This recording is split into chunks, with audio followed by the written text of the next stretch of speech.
guys, it's Jessica from Peace Love Books, and today I'm here with a recommendation video for you for romances where it's the right person but the wrong time. I've done stuff like this before, but I don't think I've ever labeled it this because this is the trope where they fall in love and they love this person, but something is keeping them apart, and time jumps are my favorite. Like, I thrive when it takes them years to be together. Give me that angst, give me that pain. It is my absolute favorite. So I have them here. I do know that my friend Cheyenne from That Tall Book Girl recently did this video, so I will link hers down below. We have, I think, a couple that overlap, but overall I think most of ours are different, so I will go ahead and get to the books I have to share. A lot of times they're second chance too, which is my favorite. Sometimes they're not. Sometimes they only span like 6 months and it's not technically a second chance, but sometimes it spans like 10 years.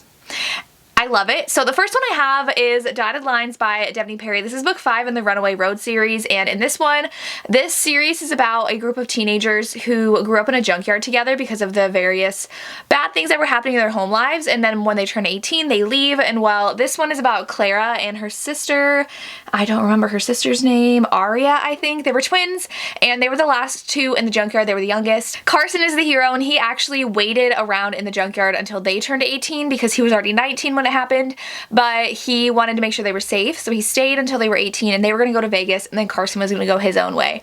Him and Clara end up falling in love, and they're at that point though where their futures are so different, and they are finally giving in to the feelings they both had for a long time. Carson was actually dating one of the other girls, London, who has an earlier book while they lived in the junkyard, and so Clara thought he was always in love with London, but he always had different feelings for Clara.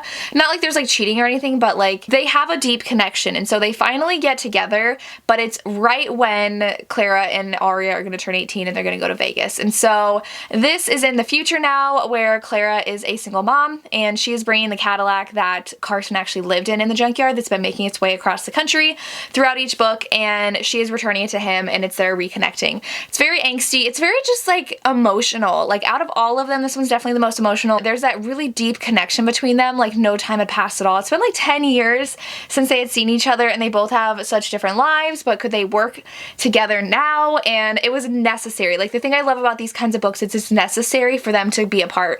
They have to go their separate ways before they can find their way back to each other. That's very much what this one was. This whole series I would recommend. I did not think there was a bad book in the series.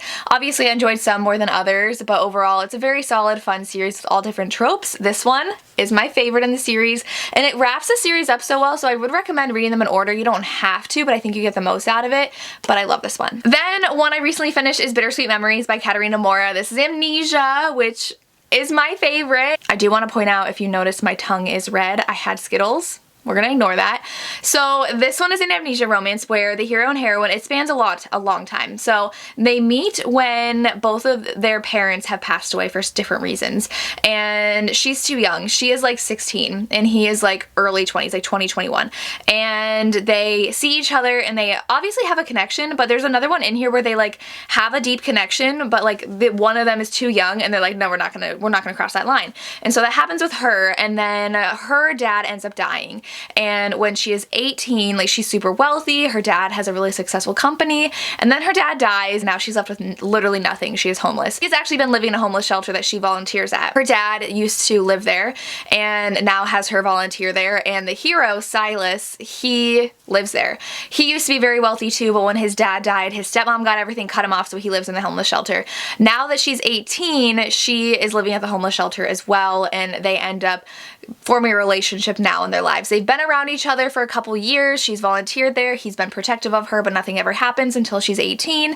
And then she gets into an accident and loses her memory.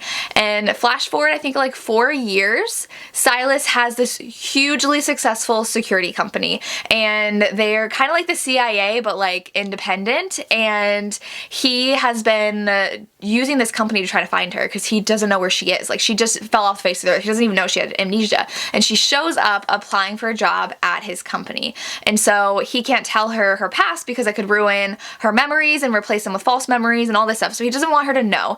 And that's where this story goes, and I feel like the story really was, they couldn't be together at the time they were because they were trying to make the most of their lives, but because they went their separate ways, they became the successful people they are today. He wanted her to have her independence independence and make a life of her own before coming back to him. Anyways, he didn't want it in the way that it happened. I think he lost love of his life, but they definitely made their way back to each other. And this is one where they both were at very low points and helpless points in their lives and needed that time apart in order to grow and create something that they could make a life out of together. So I really like this one. Very emotional. I love a good amnesia romance, so definitely read this one. Another one where they were too young and they get together like multiple times throughout their lives until they finally make their way back to each other is the Kingmaker series by Kennedy Ryan. This is my favorite duet by her. Like, I'm obsessed with these books. So they meet when the heroine, I believe she's 16 and he's like early 20s, and they meet at a protest for a pipeline because the heroine is part Native American. Her mother was one of the people who disappeared, and like they never found her again because a lot of Native women disappear and no one helps. And so what happens is they are putting the pipeline through Native land, and the heroine is protesting, and the hero's dad is responsible, and the hero is like, I want nothing to do with you, this is awful, and ends up being thrown in jail with her because he was trying to protect her at the protest. And they obviously have this really deep connection, but she's too young. Nothing can happen. And then throughout the years they reconnect. There's a lot of suspense in here, which is why I think I was obsessed with the series. At the end of book 1, something happens where like, are they gonna get out of it? I don't know. And they both want to pursue their separate passions and careers before settling down and finally being together. So I really love these books. Like I said, so much drama and just action and suspense, but also just like a all-consuming romance. I need to reread these. I did get them on audio during an Audible sale, and I would love to reread them, but love these books so much. Then one is another one that I recently read, and that is Final Offer by Lauren Asher. I read this. My vlog should be up already. This one, I will link down below because it was a wild ride. This is a second chance romance, and our hero and heroine were together when the hero would spend time at their lake house, where it's kind of a lake house, it's like a lake mansion, where her mom worked. And so they ended up spending a lot of time together and falling in love.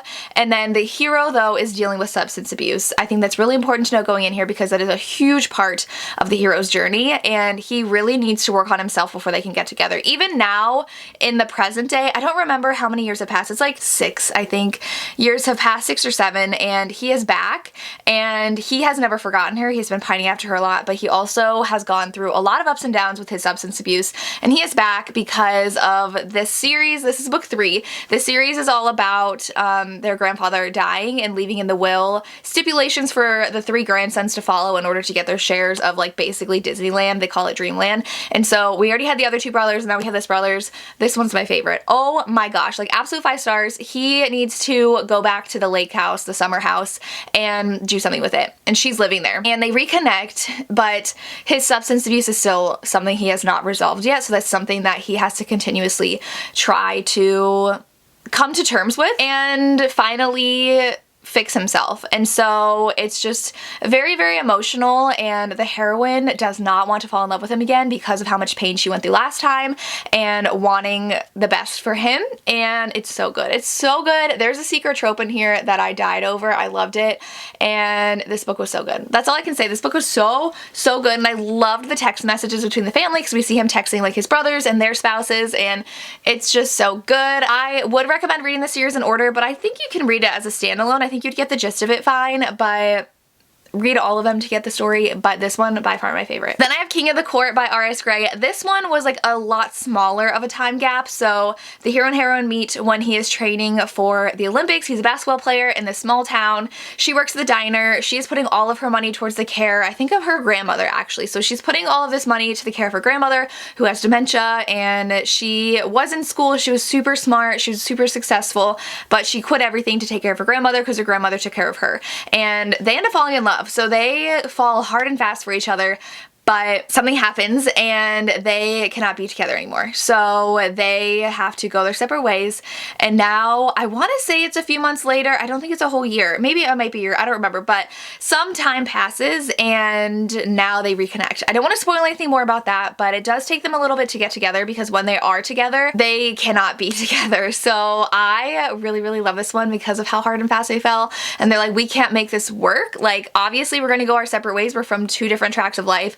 And then they're torn apart. So I love that. I love a little time jump. I love when they're torn apart and then find their way back together again. This was so good. Then I have The Silent Waters by Brittany C. Cherry, and this one, it's more so like they have to put their relationship on hold for certain aspects of their life. This one's super emotional. The heroine is just goes through a very traumatizing experience as a child and then will not speak or leave her house again. And the hero has always been by her side. It is her brother's best friend, and he and her have this really deep emotional connection, and he's always there for her even though she won't leave the house, and they communicate in their own way. And then he gets a big break with his friends and his band, and so it's like, do I leave? And he, though, has like never been able to forget her and does never want to replace her and wants to keep her in his life, but he's going off and making this huge life for himself, and she is still never leaving her home, and so she has to try to overcome what's keeping her inside, and he needs to go through a lot. That's all I want to say. I don't want to spoil anything else about this book because just the emotional journey was so heart-wrenching and just addicting, and I could not put this book down. So if you like that, where they are on completely different paths and have to find their way back to each other again, I would read this one. And the last one I have is a definitely emotional and I think a very frustrating book. That is No Tomorrow by Carrie and Cole. This one takes them so much time to get together.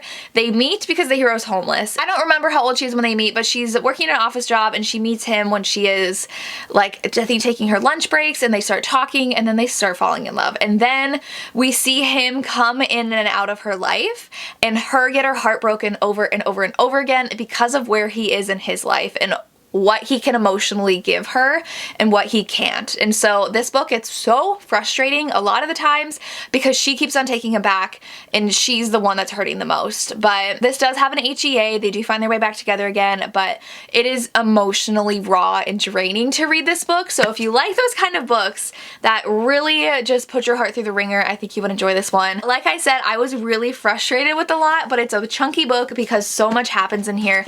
We go through so much of their lives together and in and out of each other's lives until they can finally be together again because they need to take care of themselves first. So this one is definitely one where you need to figure things out for yourself before you can commit to someone else. So if you want to be frustrated but also love the romance, read this one. And those are my recommendations for reading a book where it is the completely right person, like your literal soulmates, you're perfect for each other, but it's just the wrong time and you're gonna have to get together sometime else. You're gonna have to see life experiences, you're gonna have to work on yourself, all those different things. So let me know if you have any recommendations for this trope because it is one of my absolute favorites. So give me all the recs, and I hope you enjoy these recommendations, and that's all I have. As always, thank you so much for watching and have a good day. Bye.